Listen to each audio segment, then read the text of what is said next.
Khajuraho, a name that usually brings one image to mind: sculptures, stone, sensuality.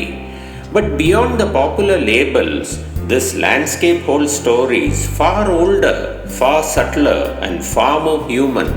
From above, the temples appear like islands of time, scattered across a green ocean. Most visitors see them as a single chapter, but each shrine here has its own heartbeat, its own mood, its own moment in history. And tucked away on the quieter southern side stands a temple that almost whispers rather than announces itself: Dulhadeo, the temple of the divine groom. Unlike the grand crowded spaces in the Western group, Dulhadeo feels intimate, almost personal. When you walk towards it, the silence grows, and in that silence, the story begins. This temple was built in the late 11th or early 12th century, a time when the Chandela dynasty had already seen its golden age. The great temples of Lakshmana, Kandariya Mahadev, Vishwanatha had already risen. Their sculptures were at their peak, their artisans at their finest. But by the time Dulhadeo was built, things had changed. The empire was shrinking, resources were fewer, the world outside was getting harsher, politically and economically, and so the art also changed. What earlier was bold, extravagant, and overflowing with detail here becomes gentle, restrained, and almost reflective. Yet this softening was not a weakness, it was a shift, a transition from grand cosmic expression to a more intimate, devotional mood. That is why Shiva appears here as Dulha, the groom, not as the fierce destroyer, not as the cosmic dancer, not as the meditating ascetic, a groom, an image of auspicious beginnings, harmony, tenderness. The symbolism becomes clearer when you consider the historical moment.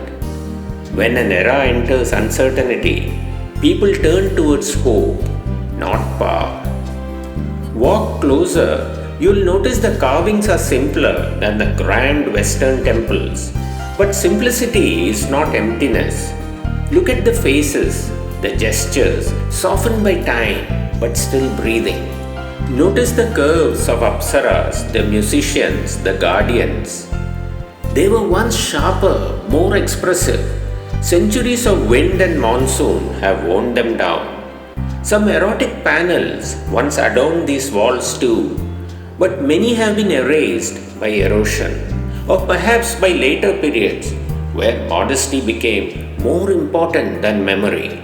What remains is a gentle echo of what once was. The architectural style also shifts subtly. You see a refined version of the Nagara style, with a tower that rises like a final flame, supported by circular clusters of miniature shikaras. There is skill here, yes, but there is also nostalgia, the kind that appears at the end of great artistic periods. Step inside. The sanctum holds a simple Shivalingam, calm, unadorned. The light is low, the walls are bare, the silence is complete.